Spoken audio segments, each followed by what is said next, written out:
తీర్పు ఎక్కడికక్కడ రుజువులు ఉంటాయని మనకు అన్ని తీర్పులు చెప్పేస్తుంటుంది రామాయణం.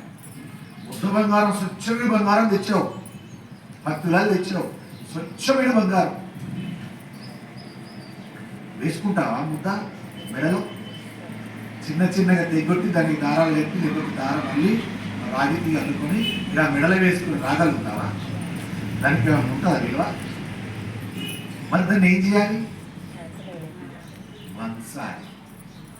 అంత మంచి బంగారం కదండి, ఎందుకు వంచాలండి? అంత బాగా విలువైన బంగారం కదా, ఎందుకు అగ్గిలో వేసి అంతగానో కొట్టి కొట్టి కొట్టి కొట్టి దాన్ని అల్లాలి?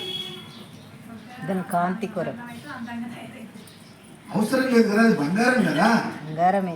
అంత మేలైంది, అంత గొప్పది, దాన్ని ఎందుకు అగ్గిలో వేసి కొట్టాలి? దాన్ని ఎప్పుడైనా చూసారా మీరు? నగలు తయారు చేసిన దగ్గరికి వెళ్ళి చూడండి ఒకసారి వెళ్ళి. ఆయన ఎన్ని దెబ్బలు కొడతాడు దాని కంసాలు. మనం ఇచ్చిందేమో చొక్కం బంగారం ఇచ్చాం.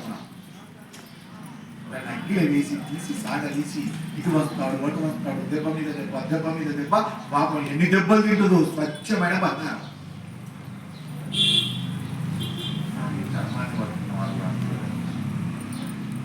ధర్మాన్ని పట్టుకున్న వారు కూడా అంతే. ఆలోచించారు.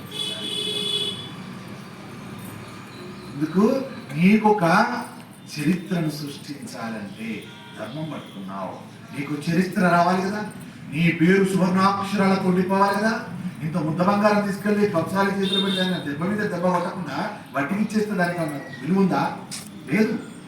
దాన్ని కొట్టి కొట్టి కొట్టి కొట్టి అగ్గిలో వేసి కాల్చి కాల్చి కాల్చి పంచి దాంట్లో రూపం తెచ్చి నీకు ఇస్తే దాన్ని మెడలో వేసుకొని వెళ్తే అందరూ నీ వైపు చూసి అబ్బాయి హారం అండి, ఎంత అందంగా ఉందండి, అలాంటి డిజైన్ నేను ఎక్కడ చూడలే, ఎంత అద్భుతంగా ఉందో అని అప్పుడు కదా దానికి చరిత్ర వచ్చింది, అప్పుడు కదా దానికి పేరు వచ్చింది.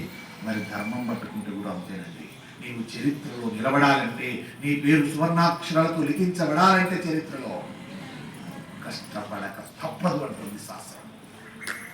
అలాంటి దాన్ని ధర్మాన్ని ఓడింపబడడు పరమేశ్వరుడు. అందుకే వచ్చాడు రామచంద్రమూర్తి దగ్గర. అపారమైన ధర్మం ఉంది కాబట్టి నిలబెట్టాడు. అక్కడ ఆదిత్య హృదయాన్ని ఇచ్చి శ్రీ మహర్షి, రామా ఈ ఆదిత్య హృదయాన్ని చదువుకో, దీనివల్ల నీకు శక్తి ఉత్పన్నమవుతుంది. అంతే కదండి. ఆదిత్యుడు ఎక్కడున్నాడండి? మనం దీని ఆహారంలో ఉన్నాడు. బాగా ఆకలిస్తుంది. ఈ ఆకలి తీరాలంటే ఏం చేయాలని ఊరంతా తిరుగుతున్నారు, ఎవ్వరూ సమాధానం చెప్తారు. వీళ్ళు చెప్పిన ఆకలి నమ్మకం లేకుండా ఉంటుంది. ఏమని? అరే కాసేపు అన్నం తినవయ్యా, ఏంటి ఉందరికైనా కాసేపు అడుక్కొని తినుకో, నీకు అన్నం లేకపోతే అన్నారు. అన్నమే నీకు ఆకలి తీరుస్తుంది అన్నారు. అతను నమ్మట్లేదు. ఎలా నమ్మాలి కదా? అన్నము తింటే ఆకలి పోతుందని చెప్పినప్పుడు నమ్మాలి. ఏ ఇంటి దగ్గరకు వెళ్ళాలి, లేదా ఇల్లు అందుబాటులో ఉంటే వెళ్ళి ఇంటిలో తినాలి. తిన్న తర్వాత ఆకలి తీరుతుందా తీరదా? ఒక్కరు కూడా చెప్పండి. ఆకలి బాగా ఇస్తుంది, తిన్న తర్వాత ఆకలి తీరదా? ఖచ్చితంగా తీరుతుంది. అలాగే ఆదిత్య హృదయాన్ని చదివితే నీకు శక్తి ఆటోమేటిక్ వచ్చేస్తుంది. బాబా ఈ ఆదిత్య హృదయాన్ని చదువుకో, మననము చేసుకో. ఎక్కడెక్కడో ఉన్న మంత్రోచ్చరణ కూడా నీ అస్త్ర శస్త్రములకు సంబంధించినటువంటివన్నీ గుర్తుకొస్తాయి. శక్తివంతుడమవుతావు. నరసింహ మహర్షి చెప్పాడు, రాముడు నమ్మాడు, ఆదిత్య హృదయాన్ని చదివాడు, శక్తిని పుంజుకున్నాడు.